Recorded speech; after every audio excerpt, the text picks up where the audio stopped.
प्रिय भाई बहनों, आज की रोटी की घर सदस्य व्यक्तियों के लिए यीशु ख्रिस्तांची मधुर नावाचे सप्रेम नमस्कार। आज दिन आहे 7 जानेवारी 2025 मंगळवार।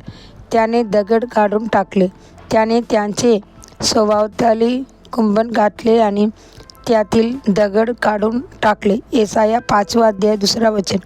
आपला प्रेमळ परमेश्वर आपल्यासाठी केलेल्या महान आणि अद्भुत गोष्टी पाहून आपली अंतःकरण आनंदाने आणि समाधानाने भरून येतात। होय, परमेश्वराने आपल्याला सुबीक आणि फलाने परिपूर्ण टेकड्यावर आणले। त्याने आपल्याला आपल्या अनमोल रक्ताने कुंपण घालून संरक्षित केले। त्याने आपल्याला अग्नीच्या भीतीने वेढले, तसेच त्याने त्या मळ्यातील दगड काढून टाकले। हे दगड म्हणजे काय? हे आपल्या आत्मिक जीवनातील अडथळे आहेत, आपल्या जीवनाची मार्गातील विघ्ने आहेत, शत्रूने आपल्याला अडवण्यासाठी लावलेले सापळे आहेत। पण परमेश्वराने आपल्याला वचन दिले आहे, मी तुला माझ्या हातावर उचलून येईल, जेणेकरून तुझा पाय कोणत्याही दगडावर लागू नये। आपला परमेश्वर सैतानाने निर्माण केलेल्या सर्व अडथळ्यापासून आणि सापळ्यापासून आपले रक्षण करण्यास सक्षम आहे। शेती करणाऱ्यांना सुपीक जमिनीत कोणतेही दगड किंवा गोटे सापडले तर ते त्याकडे दुर्लक्ष करत नाहीत। उलट ते शेत नांगरताना ते सर्व गोळा करून काढून टाकतात, कारण जमिनीत दगड असले तर पिकाची मुले खोलवर जाऊ शकत नाहीत आणि या दगडामुळे पिकाचा विकास थांबतो। आपल्या जीवनातील दगड कोणते आहेत?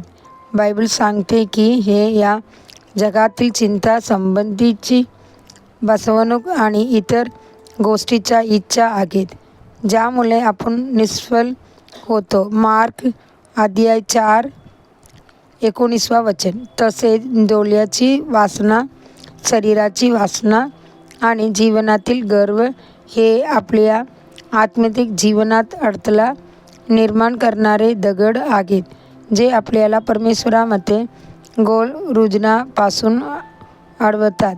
परमेश्वर स्वतःच हे दगड काढून टाकण्याची इच्छा बाळगतो।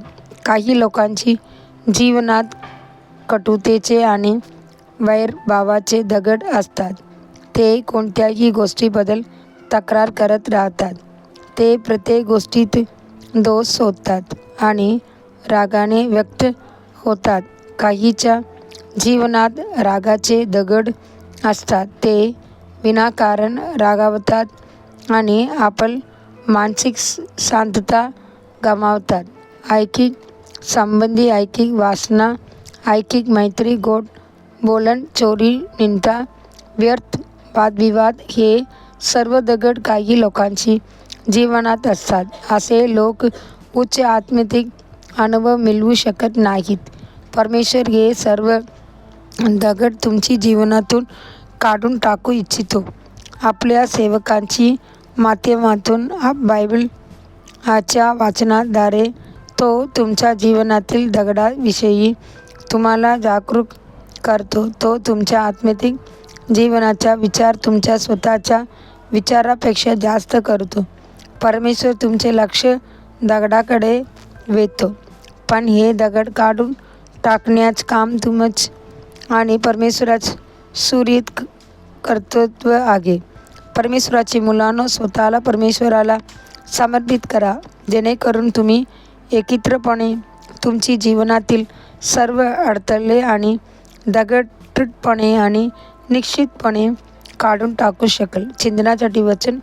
मी एका आळशी माणसाची शेताजवळून गेलो आणि समजून नसलेल्या माणसाची द्राक्ष मळ्याजवळून गेला आणि तो सगळीकडे काट्याने झाकलेला होता। त्यांची जमिनीवर सरपट गवत वाढले होते, त्यांची दगडी भिंत कोसळली होती। नीतिसूत्र 24वा अध्याय 30वा वचन 31वा वचन। आजच्या बायबल वाचन सकाळ उत्पत्ती 18वा अध्याय 19वा अध्याय। संध्याकाल मॅथ्यू 6वां अध्याय 1 से 18 वचन। धन्यवाद।